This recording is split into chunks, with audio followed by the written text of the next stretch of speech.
Pink কালারের শাড়ির কোনো ম্যাচিং জুয়েলারি সেট ছিল না, তো তারপরে আমি ভাবলাম যে একটা বানিয়েই নিই নিজের হাতে, নিজের পছন্দ কর। তো নিয়ে নিলাম, কার্ডবোর্ডে নিয়ে নিয়েছি একটা গলার জন্য, দুটো কানের জন্য, দিয়ে কাপড়গুলোকে জাস্ট প্রিন্টেড একটু হালকা পিঙ্ক কালারে আমার একটা ফেব্রিক ছিল, র্যাপ করে নিয়েছি গামের সাহায্যে, ফেব্রিক গামের সাহায্যে। তার উপরে আমার এগুলো স্টোনগুলো আমি এনেছিলাম, তো এই স্টোনগুলো একটার পর একটা সমানভাবে হাতের সাহায্যে আমি লাগিয়ে নিচ্ছি।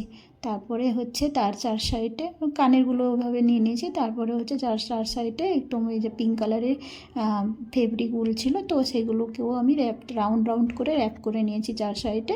দেখতে খানিকটা এরকম লেগেছে।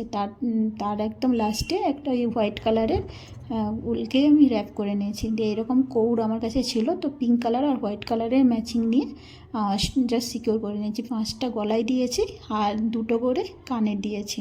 কেমন হয়েছে প্লিজ কমেন্ট করে জানাবেন। আর ভিডিওটা ভালো লেগে থাকলে লাইক কমেন্ট শেয়ার প্লিজ করে দেবেন। Thank you for watching.